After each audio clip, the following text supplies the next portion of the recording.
조각가에게 좋은 재료를 구하는 것은 아주 중요한 일이었습니다. 그래서 먼 길을 오가며 직접 대리석을 골랐습니다. 500년 전 미켈란젤로가 방문했다는 대리석 산지를 찾아갔습니다. 웅장하고 황량한 돌산, 해발 1850m나 되는 높은 산 전체가 대리석으로 되어 있다 해도 과언이 아니죠.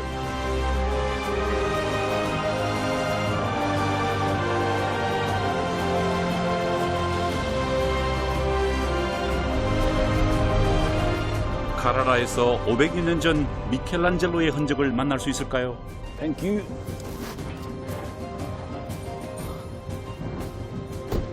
채석장에 도착한 미켈란젤로의 눈앞에 펼쳐진 풍광은 바로 하얗고 거대한 대리석 절벽이었습니다.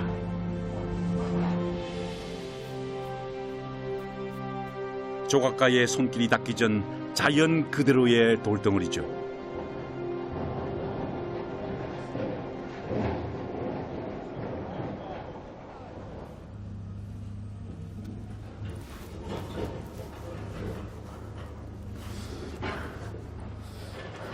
(1505년) 미켈란젤로도 이런 모습이었을까요?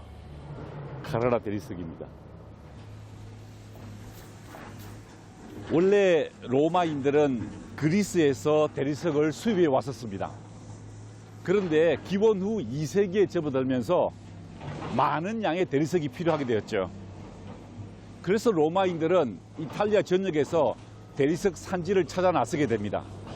놀랍게도 이 카라라에서 엄청난 양의 대리석을 발견하게 된 것이죠. 이 카라라 산지가 대리석 생산지로 더 효율적인 것은 바다와 가깝기 때문입니다. 여기서 저 바다까지 5km밖에 되지 않습니다.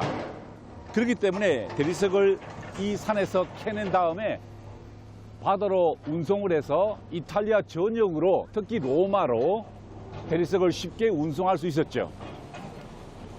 미켈란젤로도 1505년에 이곳에서 무려 수레 50개에 해당하는 엄청난 양의 대리석을 캐어서 저 바다를 통해서 로마로 대리석을 운송하게 됩니다. 아마 미켈란젤로는 이곳에서 자신의 예술혼을 이 대리석과 더불어서 만천하에 드러내겠다는 어떤 큰 소망을 품고 저 바다로 대리석을 가지고 나아갔을 것입니다. Wow, look at this. It's very dangerous here. This is already cut here.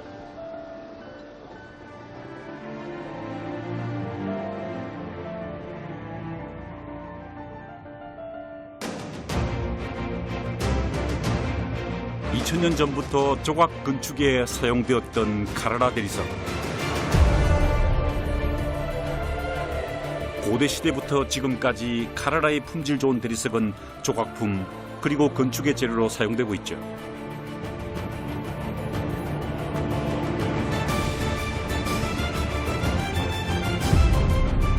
미켈란젤로는 이곳에서 결이나 흠이 없는 고운 재질의 대리석을 골랐을 겁니다.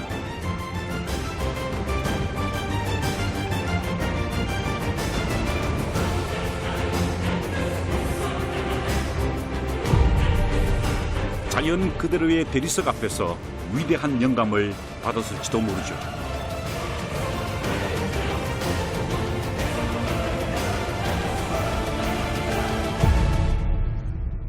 채석장 인근 전통 깊은 대리석 공방을 찾았습니다.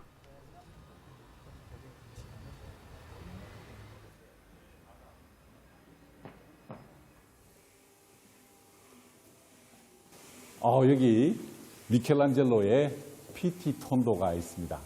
바르젤로 박물관에 수상되어 있는 작품에 플라스트가 여기 수상되어 있네요.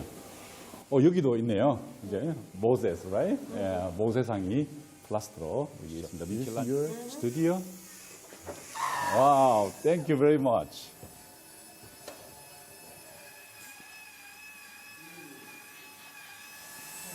Wonderful, beautiful here. Atmosphere itself is beautiful, you know. 작품의 모형들이 마치 미술관처럼 전시되어 있어 아주 인상적이었습니다.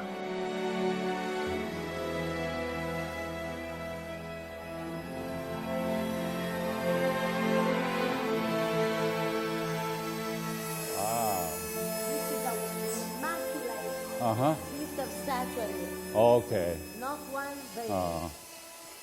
Wow, this is Michelangelo's Pieta using Carrara marble, right? I have a book about Michelangelo, and I will compare this original with a copy of Francesca's studio. Wonderful. Francesca, could you please tell us about the story regarding Pieta? The Madonna is a virgin, Uh-huh. perhaps even younger than the Christ. Uh-huh. She is a daughter of her son. Uh-huh. And feel the sense of gravity of the body of the Christ. Uh-huh. Michelangelo has underlined Uh-huh. the humanity of the Christ and not its divinity. Mm-hmm. Christ is divine And and human. That's right. But Michelangelo wanted to underline the fact that Christ suffers Uh-huh. like us. Like a human. Yeah, Like that's right. us, Uh-huh. the Like humans. us. Uh-huh. This is the reason why you feel That's right. That's right. the gravity of the dead body of the Christ. Uh-huh. I think this is the utmost representation of a human sorrow that mother lost his son, made by Carrara marble. Wonderful, wonderful.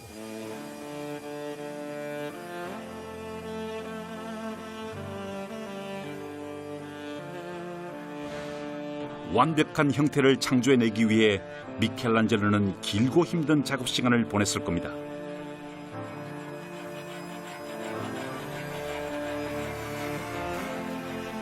손과 얼굴에 흰 먼지를 뒤집어선 채 말이죠.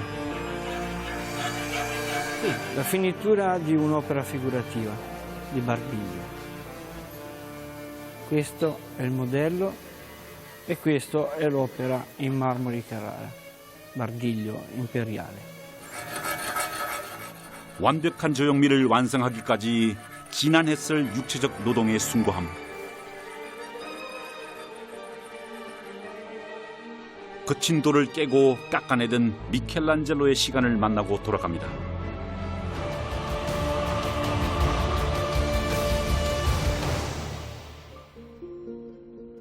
카라라 채석장 인근 작은 마을로 내려왔습니다. 아, 여기입니다. 라지오데라는 식당입니다. Buongiorno.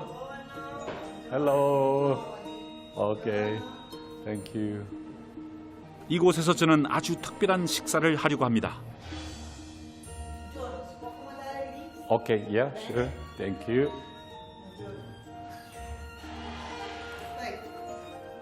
I'm here for Michelangelo's menu, please.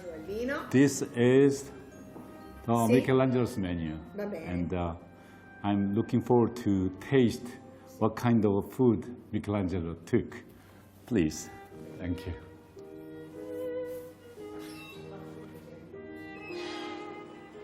미켈란젤로가 하인에게 사오라고 했던 음식 재료입니다. 최근 피렌체의 한 박물관에서 미켈란젤로의 식단이 공개됐는데요. 과연 그가 어떤 음식을 해 먹었는지 카라라의 요리사를 통해 재현해 보기로 했습니다. Cosa sta preparando? Stiamo preparando una zuppa che abbiamo trovato su un ricettario vecchio di Michelangelo a base di finocchio. 채소와 보리를 넣고 끓여낸 소박한 수프가 완성되었습니다.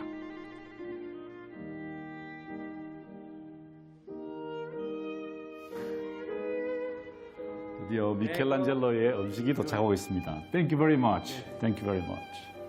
Questo? 피노키오 숲. Thank you. Thank you very much.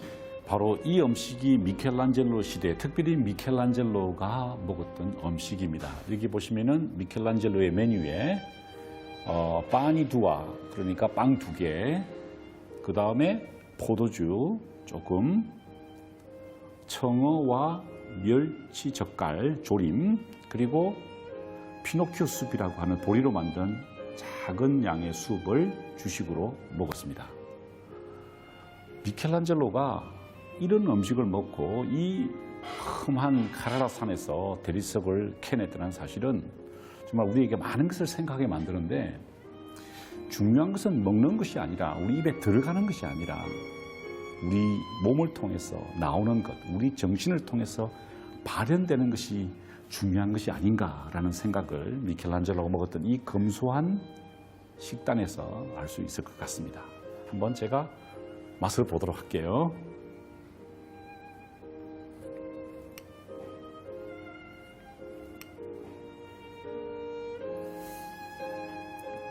전형적인 서민 음식입니다.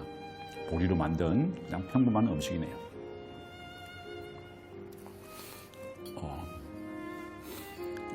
저는 정어는 잘 못 먹는데 대신 안초비, 멸치 젓갈을 먹어보도록 하겠습니다. 원래는 빵과 더불어서 먹어야 되는데, 어우, 엄청 짜네요. 굉장히 짭니다. 이것이 바로 미켈란젤로가 먹었던 음식입니다. 미켈란젤로와 함께 식사할 수 있다면 얼마나 좋을까? 잠시 엉뚱한 상상도 해봤습니다. 이제 로마로 떠납니다. 세계적인 걸작의 탄생. 그 배경에는 우리가 몰랐던 흥미로운 사연들이 숨어 있죠. 로마를 다시 위대한 도시로 만든 이는 바로 미켈란젤로였습니다. 1505년 교황 율리우스 2세는 자신의 묘지 장식을 미켈란젤로에게 주문합니다. 성대한 묘지를 통해 사후에 자신의 권위를 더 높이고자 했던 거죠.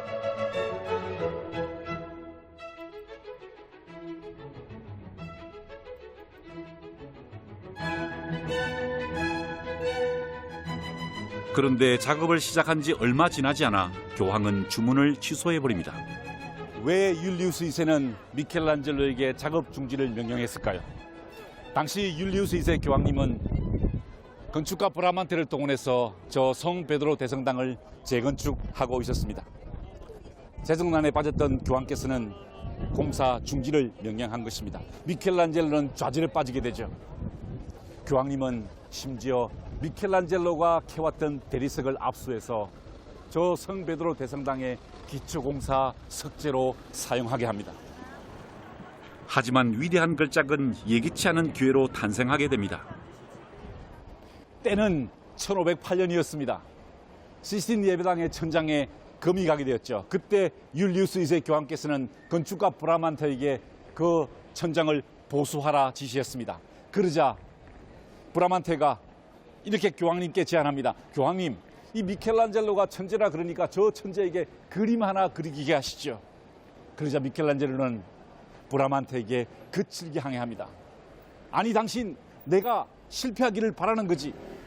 나는 지금까지 한 번도 그림을 그려보지 않은 조각가야. 그런데 왜 나보고 그림 그리게 하는 거야? 라고 대답했습니다. 그러자 그 옆에 있던 율리우스 2세 교황께서 미켈란젤로에게 명령합니다. 당장 올라가서 그림을 그리라고. 올라가서 예수 그리스도의 12제자를 그리라고 했습니다. 그러자 미켈란젤로는 이렇게 대답합니다. 교황님, 나는 내가 그리고 싶은 것을 그립니다. 내가 그리고 싶은 것을 그리지 못한다면 나는 저곳으로 올라가지 않겠습니다.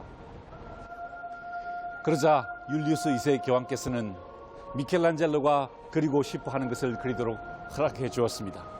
이때 그린 그림이 바로 시스티나 예배당의 천장화입니다.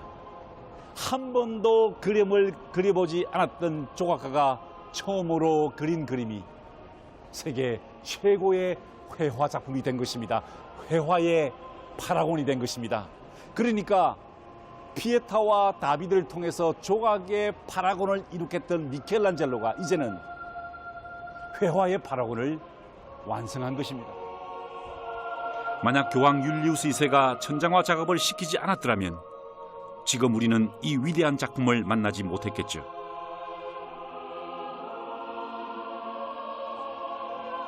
그런데 교황이 주문했다가 취소했던 무덤 장식은 어떻게 됐을까요? 갑작스러운 율리우스 2세의 죽음으로 다시 시작된 작업. 이 역시 미켈란젤로에게 걸작 하나를 추구할 기회를 안겨줍니다.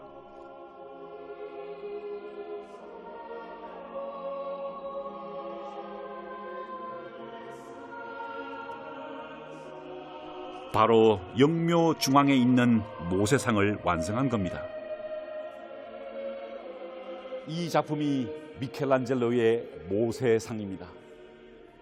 율리우스 2세의 영묘를 안치하기 위해서 장식했던 미켈란젤로의 명작이죠. 우리는 율리우스 2세의 얼굴에서 모세의 얼굴을 발견합니다. 아니, 미켈란젤로 본인의 얼굴을 발견하게 됩니다. 미켈란젤로는 모세의 얼굴에서 율리우스를 찾았고 또 자신의 얼굴을 찾았습니다. 모세는 가나안 땅에 들어가지 못한 슬픔을 안고 죽었습니다. 율리우스 2세 교황은 이탈리아에서 외적 프랑스와 스페인을 몰아내지 못한 그 슬픔을 안고 죽었고, 미켈란젤로는 평생 자신의 예수론을 불태우기 위해서 조각의 파라곤, 회화의 파라곤, 건축의 파라곤을 추구하기 위해서 평생 고뇌하고 평생 숙고하고 좌절하다가 자신의 모습을 이런 모습으로 상상했던 것 같습니다. 이것은 모세의 얼굴이 아니라 율리우스 2세의 얼굴이 아니라 미켈란젤로의 얼굴인 것입니다. 모세의 얼굴에서 미켈란젤로의 위대한 예술론을 발견하고 돌아갑니다.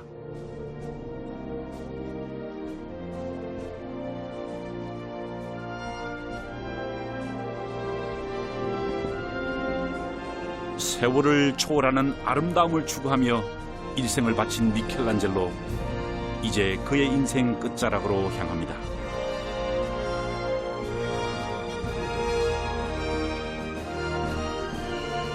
이제 미켈란젤로도 인생의 황혼에 접어들었습니다. 60대 후반의 미켈란젤로는 그의 노년에도 불구하고 예술에 대한 열정을 멈추지 않았죠. 그는 시스티나 예배당의 그 아름다운 최후의 심판을 완성하고 이 캄피돌리오 광장에 아름다운 건축을 완성시켰습니다. 동시대 사람들은 미켈란젤로를 이렇게 불렀습니다. 디비노 미켈란젤로, 신과 같은 미켈란젤로라는 뜻이었습니다. 그는 그렇게 불릴만한 충분한 자격이 있는 사람이었죠. 미켈란젤로는 1564년에 89세의 나이로 임종하게 됩니다. 죽기 6일 전 친구들이 그의 화실로 찾아갔을 때 아직도 조각칼을 들고 조각 망치를 들고 서 있던, 대리석 앞에 서 있던 미켈란젤로를 발견하게 됩니다. 미켈란젤로의 임종과 더불어 르네상스는 끝이 납니다. 한 위대했던 시대가 그의 죽음과 함께 마감되었던 것입니다.